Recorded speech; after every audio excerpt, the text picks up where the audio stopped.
Hey guys, welcome back to another video, and this time we will discuss about the changes between the existing accounting standard number 10 and the existing accounting standard number 6 versus the Ind AS 16. So a lot of difference is there, huge difference is there. So that video would be, I think, really long, but it's worth watching the full video. So in this video we will discuss about each of the changes one by one, and then you will gain the knowledge about each of the changes. So I will going to tell you the screen short, you can say screen type of video, in which I will show you the screen of the Ind AS 16 and then the existing accounting standard 10 and 6, so that you can get the idea what exactly written under both the accounting standards. Alright guys, so without wasting the time, we should start our video. So the first difference between the earlier accounting standard 10 and now the Ind AS 16 is that first of all about the applicability. So earlier accounting standard 10 says that this standard does not deal with the accounting of the following item to which special consideration apply. So if you look at the paragraph or clause number 3, it says like expenditure on real estate development. So earlier accounting standard 10 was not applicable on expenditure on real estate development, but now Ind AS 16 doesn't say anything about it. Like scope paragraph and third paragraph is like that this standard does not apply to. So here's the list like A, B, C, D, but in this clause there is nowhere mentioned like what has mentioned in this one, like expenditure on real estate development. So it means that the expenditure on real estate development is now under the Ind AS 16. So that is the first difference between the existing accounting standard 10 and now Ind AS 16. Now the second difference is regarding the recognition, which is under the paragraph number 7 of Ind AS 16. So Ind AS 16 has the paragraph number 7 which says like recognition, like when to recognize the property, plant and equipment. So it says like the cost of an item of a plant, property, plant and equipment shall be recognized as an asset if and only if two conditions there. It is probable that the future economic benefit associated with the item will flow to the entity and the cost of the item can be measured reliably. So it has now the condition like, okay, first one is that the asset should be fall under the definition of the assets which is given into the Ind AS. Okay, but after following the definition, after satisfying the definition of the fixed assets or property, plant and equipment, the recognition criteria which is under paragraph number 7 should also be satisfied so that you can recognize the property, plant and equipment into your books of accounts. So it is very important. Now the recognition criteria is there under Ind AS 16. Earlier there was no such recognition criteria under existing accounting standard. So it has simply the definition of fixed assets, and whatever item comes into the definition of fixed assets, it is a fixed assets and you can easily recognize that item into your books of account. But now there is also another criteria which is the recognition criteria. So when those two conditions like probable that the future economic benefit associated with the item will flow to the entity and the cost of the item can be measured reliably, then only you can measure or you can recognize your property, plant and equipment into the books of account. So this is the second difference which we have been discussed. Next difference is regarding the improvement and repairs. So under existing accounting standard 10, there is a fixed criteria like when you can add the item of fixed assets into the cost of that fixed asset. So let's take a look at what exactly existing accounting number 10 says. So it says like frequently it is difficult to determine whether subsequent expenditure related to the fixed assets represent improvement that ought to be added to the gross book value or repair that ought to be charged to profit or loss statement. So frequently it's happened like you don't understand whether that expenditure should be capitalized or that expenditure should be charged a profit or loss statement. So it says like only expenditure that increases the future benefit from the existing assets beyond its previous assessed standard of performance is included in the gross book value, that is an increased in capacity. So only the expenditure that increases the future benefit from the existing assets beyond its previously assessed standard of performance is to be included into the gross book value of the asset, which is the increase in the capacity. So whatever expenditure you done, if it increase the future benefit from the earlier exist from the previously assessed standard of performance, then only it will be capitalized. But let's take a look at what exactly Ind AS 16 now says. So it says like this. Paragraph number 13 is majorly covered with subsequent cost. It says like subsequent cost is the major heading. It says like part of some item of property, plant and equipment may require replacement at regular interval. For example, a furnace may require relining after specific numbers of hours of use, or aircraft interior such as the seats and gallery may require replacement several items during the life of the aircraft. So it is just example, like part of some item of property, plant and equipment may require replacement at regular interval. So it's like example. So it says like this is example. So it says like under the recognition principle in paragraph number 7, which we have already discussed in our second differences, like there is also recognition principle. So it says like under the recognition principle in paragraph number 7, an entity recognized in the carrying amount of an item of property, plant and equipment the cost of replacing part of such an item when that cost is incurred if recognition criteria are met. So if you make any expenditure and if that recognition criteria which is discussed in paragraph number 7, like this paragraph number 7, if that criteria is met, then you can add those expenditure into your gross block. It says like an entity recognized in the carrying amount of the item of property, plant and equipment. Carrying amount means just the gross block, you can say.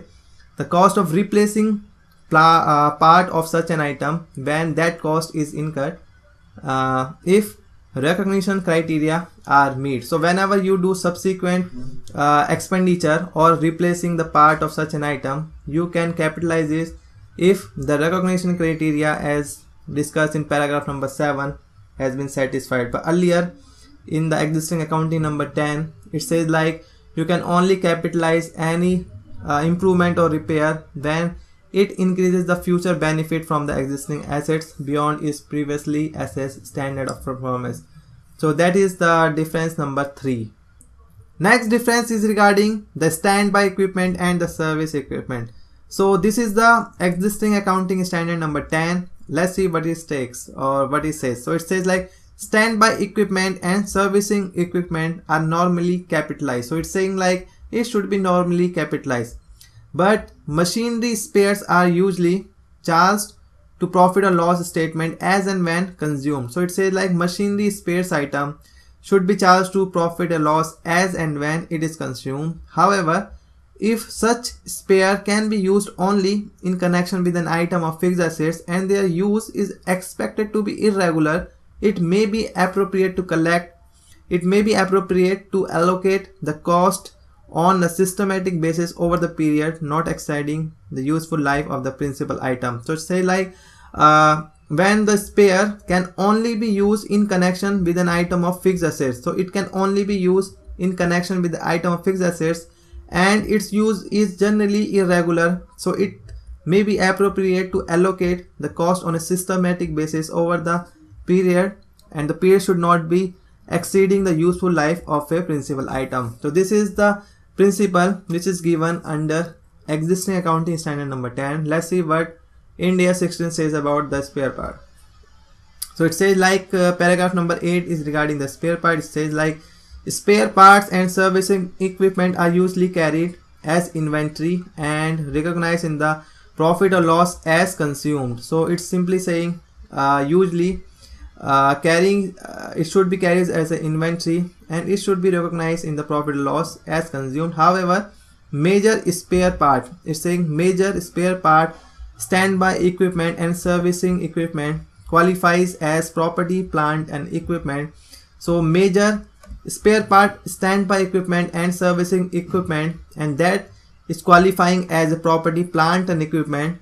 So it should be like when an entity expects to use them during more than one period. So it says like you can capitalize the major spare parts, standby item and servicing equipment. So you can also capitalize this when it is expected to use them during more than one period. So the principle is like more than one period if it is expected to use more than one period. But under existing accounting standard number 10, the principle is like the use should be irregular and it should be used only in connection with an item of fixed assets. So its principle is like irregular and only in connection with fixed assets. But now the principle is like it should be major, like expenditure should be major, and also it should be qualified as a property, plant and equipment when it is expected to use more than one period. So this principle is this under Ind AS number 16. The next difference is regarding the component accounting. But before to start this, I want to tell you one also important difference, and which is the depreciation. So under Ind AS 16, the depreciation is included into this Ind AS, but earlier there was a two different standard.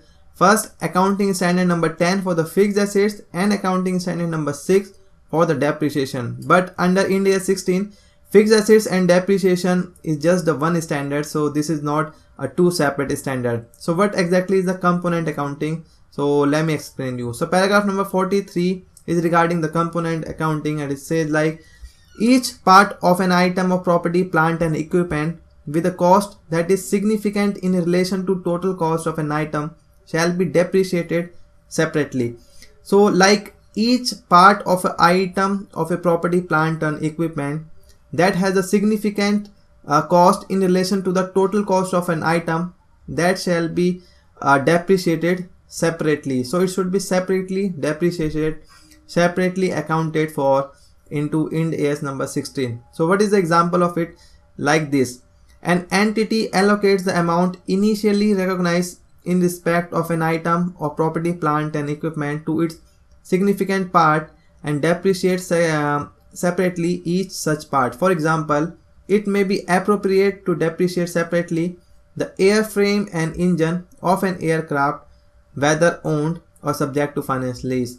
So airframe and engine, because that is you can say a part of the item of the aircraft, so therefore airframe and engine should be depreciated separately out of the aircraft. So because airframe and engines has the significant item or significant cost in relation to the total cost, so therefore this should be accounted for separately and should be also depreciated separately. So that is the component accounting. So each part of the item of property, plant and equipment, or we can say airframe or engine, should be depreciated separately because that has the significant cost in relation to the total cost of the aircraft.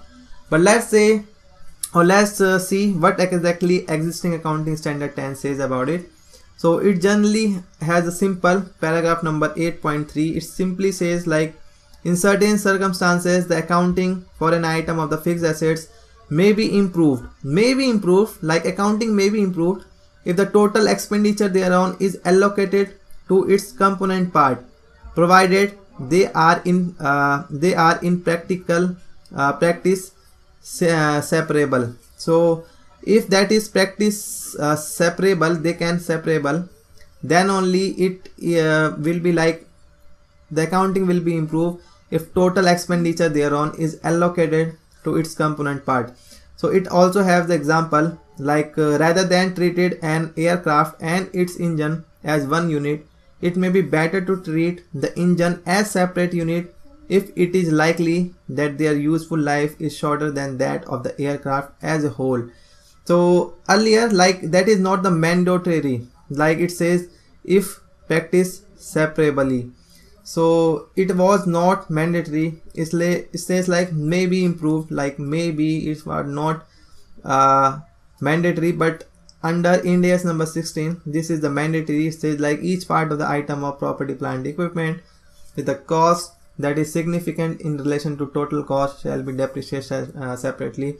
So that is the mandatory clause, like you have to now account for as a component wise depreciation model and component wise accounting for the property, plant and equipment.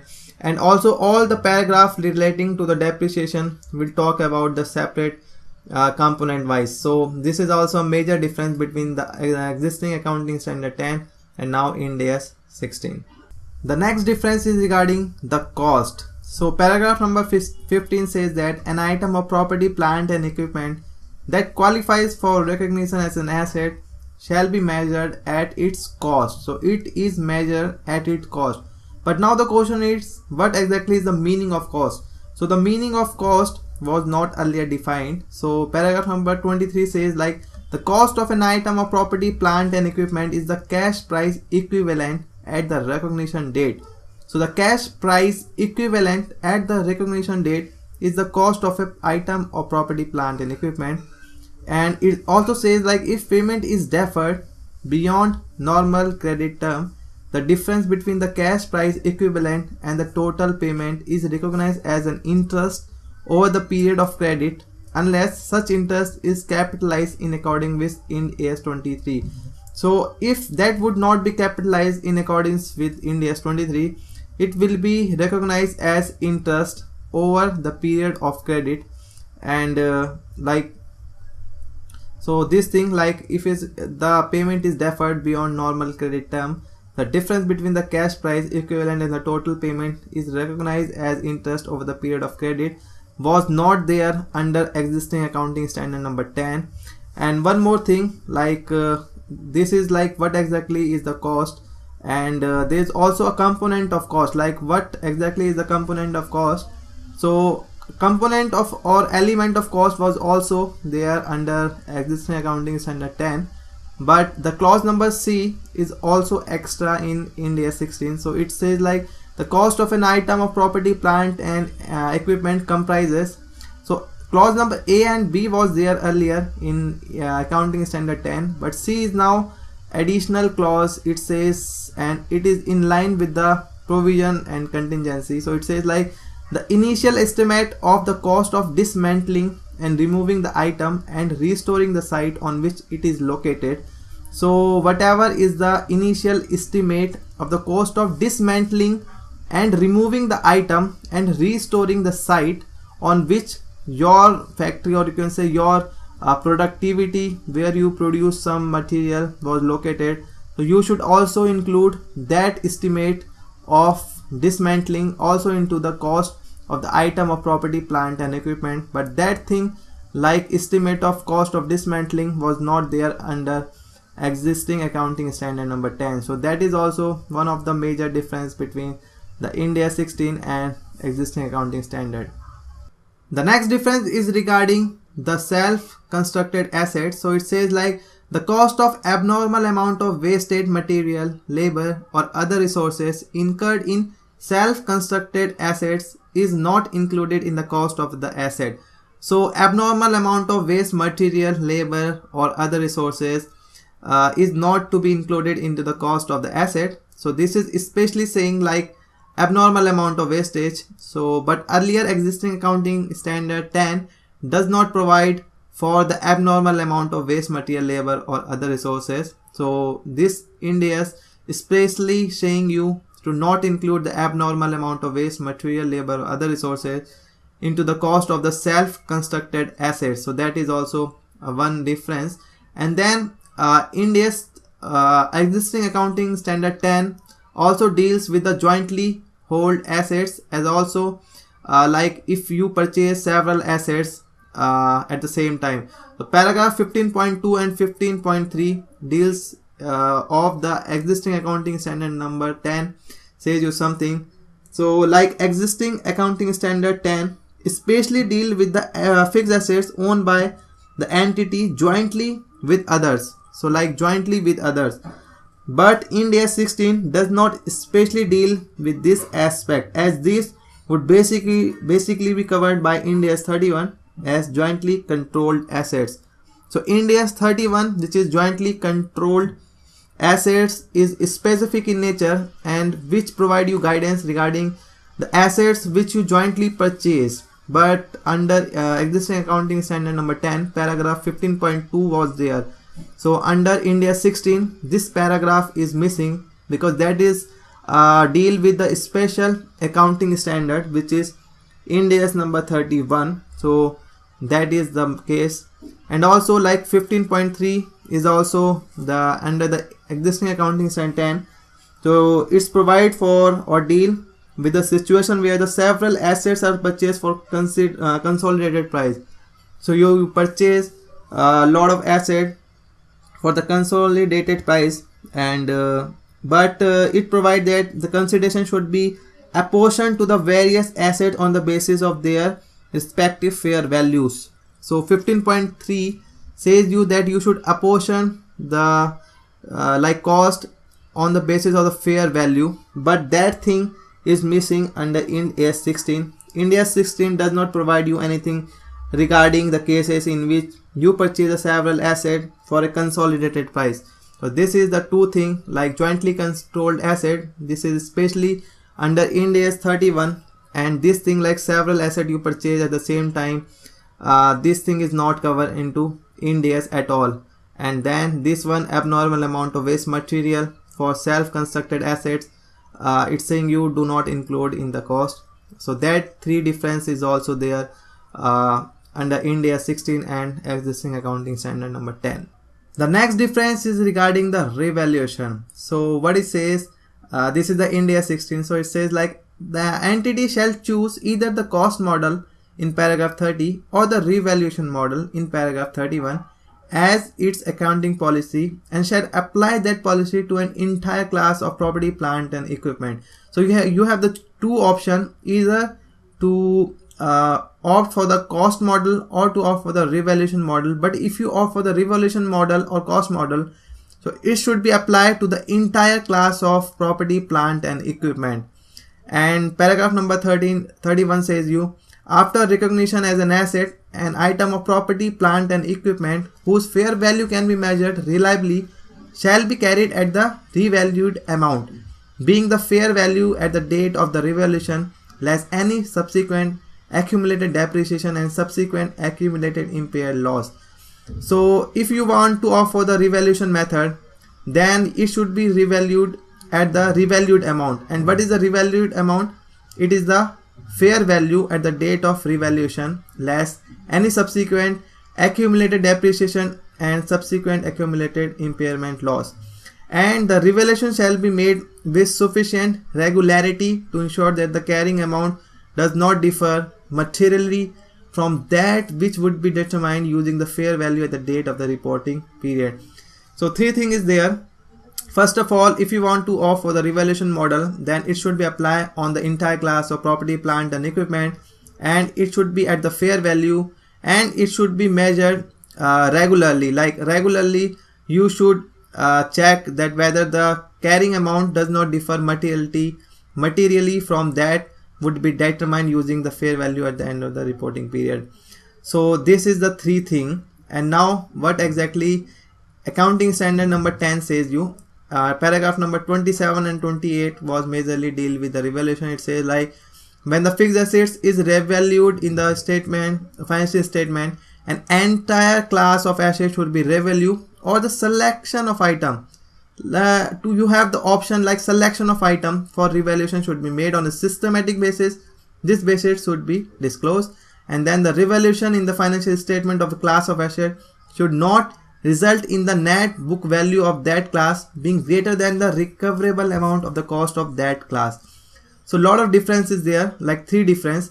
Under Ind AS 16, it says you should apply the revaluation method on entire class of property, plant and equipment, but under existing accounting standard 10, it says you can apply the entire class of assets or selection of item. So it has the option of selection of item. You can apply the revaluation method on the selection of item, but Ind AS 16 says you should apply it on the entire class of asset.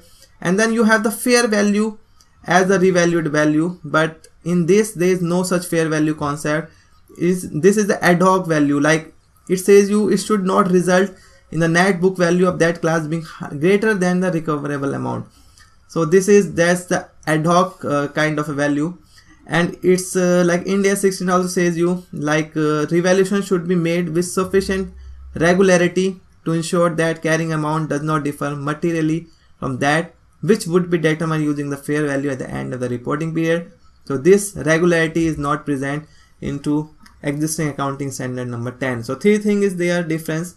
Like in the Ind AS, it is mandatory to apply revaluation method on the entire class of property, plant and equipment. Then the value is fair value, and now there is also concept of regularity check. But under existing accounting standard 10, there is no such thing like mandatory entire application of revaluation into entire class, and then fair value, and then the regularity. So this is also difference regarding the revaluation. The next difference is regarding the held for sale and also the profit or loss on derecognition of the item property, plant and equipment. So it says like paragraph 68 says you the gain or loss arising from the derecognition of an item of property, plant and equipment shall be included into the profit or loss when the item is derecognized. So it is very simple, okay, but the gain shall not be classified as revenue. So this statement like gain should not be classified as revenue is there in the Ind AS 16, but that sentence was not there under existing accounting standard number 10. So it's simple. And then 68A is important, so it will give you an idea, but that thing was not there under existing accounting standard number 10. So what it says like, however, an entity that in the ordinary course of its ordinary activity routinely sells the item of property, plant and equipment that it has held for rental to others shall transfer such assets to inventory at their carrying amount when they cease to be rented and become held for sale. So it's saying you like, suppose you have the asset and you put out those assets into the rental, and then if that property is now ceased to be rented and now you want to sell those property, plant or equipment, then in those cases that will be transferred to your inventory, and the proceed from the sale of such assets shall be recognized as the revenue in accordance with AS revenue 18. So like you have the asset and you are using the asset, so it will be your property, plant and equipment, but when you will cease, like that asset will cease to be rented, if it will cease to be rented, then it will be transferred to the inventory. And at what amount it will be transferred to the inventory? At the carrying amount, like it says you at the carrying amount, and become the held for sale. The proceed from the sale of such assets shall be recognized as revenue in accordance with Ind AS number 18, which is the revenue. And one more important fact, like those things like inventory, when you are transferring those assets into inventory because it ceases to be rented, then in these cases Ind AS 105 will not be applicable. Like it not applicable when the assets that are held for sale in the ordinary course of business are transferred to inventory. So in these cases, like you held the assets for rented and then later it ceases to be rented and now you are transferring it into the inventory, and then the sale proceed you are accounted for in accordance with Ind AS 18.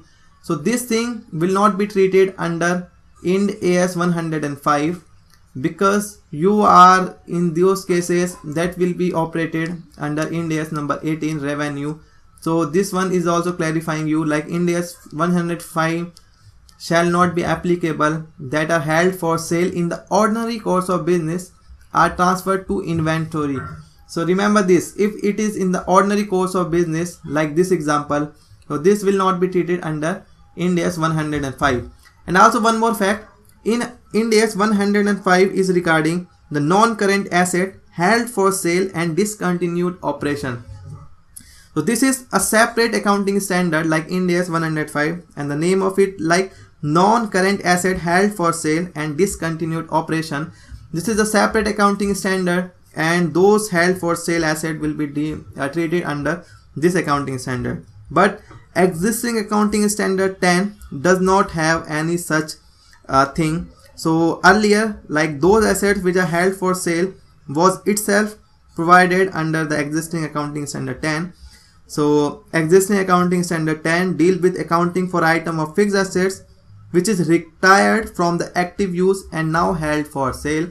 But under Ind AS this thing will be covered as per like this paragraph, and if there is any asset which is held for sale and which is not in accordance with 68A paragraph number, then it will be treated under Ind AS 105, which has a separate accounting standard. But earlier existing accounting standard 10, this thing was itself provided into the accounting standard, which says you like if you are using an assets and then it retire from active use and it is held for sale, so the treatment was earlier under itself existing accounting standard 10, but now this thing is separate, provided under Ind AS 105. So this thing is also very important, which you should take into mind whenever someone will ask you about the difference between the Ind AS 16 and the accounting standard number 10. Alright, so now the next difference is regarding the useful life of assets and its review. So paragraph number 51 of Ind AS 16 says that the residual value and the useful life of an asset shall be reviewed at least at each financial year end, and if expectations differ from the previous estimate, the changes shall be accounted for as a change in the accounting estimate in accordance with Ind AS 8, which is the accounting policy, change in accounting estimates and error. So it's saying like useful life and the residual value of the asset should be or shall be, it is mandatory that shall be reviewed at least at each financial year end, and if there is any expectation that it is differ from the previous estimate, so the changes between the previous estimate and now the revised estimate will be accounted for in accordance with the Ind AS 8, which is the accounting policy and its changes in the accounting estimates and error. Let's see what exactly existing accounting standard says about it. So it says like 23 paragraph number of existing accounting standard 6, which is the depreciation, says that the useful life of major depreciable asset or the class of depreciable asset may be reviewed periodically. So maybe, it's the word is maybe, so it means that it is now Ind AS 16 says that it is mandatory, like the wording is shall, and the existing accounting standard 6 is like not mandatory, but it's like you can review it periodically, and it says like at least at each financial year you should or you shall review it. So this is another difference. And then paragraph number 61 is also a difference, and corresponding paragraph is paragraph number 21 of the existing accounting standard.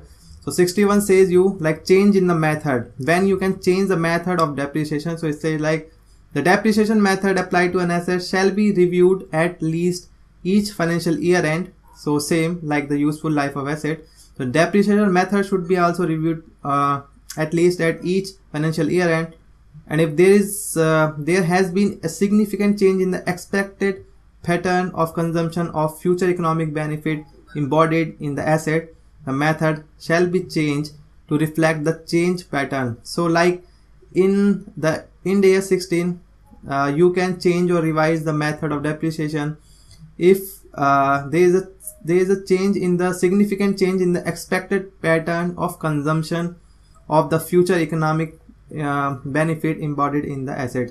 So like expected pattern of consumption, whenever there is a significant change is that you can revise the method. But existing accounting standard 10 says you can change a change from one method of providing depreciation to another should be made only if, so there is a condition like the adoption of the new method is required by statute. So if the law permit you or allow you to change the method, then only, or for compliance with the accounting standard, and if it is considered that the change would result in a more appropriate presentation or preparation of financial statement of the enterprise. So it says like it give you a much broader scope or judgment, like if it is considered that change would result in a more appropriate preparation and presentation of financial statement. Ind AS 16 give you specific like if there is a change, significant change in the expected pattern of consumption of the future economic benefit embodied in the asset, and in this change can be happen only when it is required by statute or compliance with accounting standard, or change result in a more appropriate presentation or preparation of financial statement. And if there would be any change, then Ind AS 16 says you such changes shall be accounted for as in change in the accounting estimate in accordance with Ind AS 8. And if there will be any change under the existing accounting standard number 10, so it says like such a changes should be treated as a change in accounting policy and its effect should be quantified and disclosed. So like AS1 deals with the changes of depreciation method, and here the changes in accounting estimate, which is Ind AS 8, deals with the changes in depreciation method. Now that is the difference for useful life of asset and then depreciation method, and which standard govern the changes in the depreciation method. And the last difference is regarding the disclosure. So it is very obvious that disclosure under Ind AS 16 is much more than under existing accounting standard 10 and accounting standard 6. So like the first difference is in paragraph number 73. So a lot of requirement is there. So more or less every requirement was there under either accounting standard 10 or accounting standard 6. So this is like the difference, like the useful life or the depreciation rate used you have to disclose, but earlier that was requirement of schedule 3, but now this is the requirement of Ind AS 16, like useful life of asset or the depreciation rate used, and then the reconciliation of the carrying amount at the beginning and end of the period showing. So a lot of these things you have to show. So under clause number 2 it says like asset classified as held for sale or included in the disposable group classified as held for sale in accordance with Ind AS 105 and other disclosure. So Ind AS 105 is separate accounting standard for held for sale asset, but earlier like existing accounting standard 10 itself governs the held for sale category. So therefore and under India like existing accounting standard 10 there was no such requirement of disclosing the asset held for sale, but under Ind AS 16 you have to classify asset held for sale separately in accordance with Ind AS 105. So this is also the separate requirement. And then paragraph number 74, the financial statement shall also include. So a lot of clauses there, like 4. So like this, the existence and the amount of restriction on the title and property, plant and equipment pledged as security for liabilities. So this one was not there earlier, like the existence and the amount of restriction on title and the property, plant and equipment which is pledged as security for liabilities. So this clause was not there earlier into accounting standard 10. And then the amount of contractual commitment for the acquisition of property, plant and equipment, this one was also not the part of disclosure requirement of existing accounting standard 10.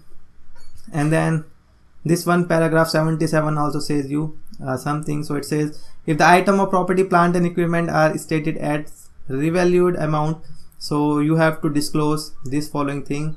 So clause number A, like effective date of revaluation, this disclosure was not there.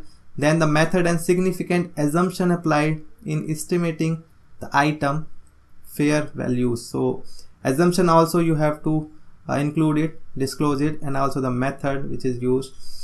This clause was there earlier. And then for each revalued class of property, plant and equipment, the carrying amount that would have been recognized had the asset been carried under the cost model. So if you would have like valued it under the cost model, so what would have been the carrying amount, you have to also disclose it. And then the revaluation surplus indicating the change for any period, change for the period, and any restriction on the distribution of the balance to shareholder. So this thing you have to also disclose additionally. So this was the changes between the Ind AS 16 and the existing accounting standard 10 and 6. I hope the video would be very helpful to you guys. You can check it out. You can again revise, you can again revalue or review the video because the video is too long, and I hope that it would be very helpful. Alright guys, so we will meet again in our next video. Till then, bye bye.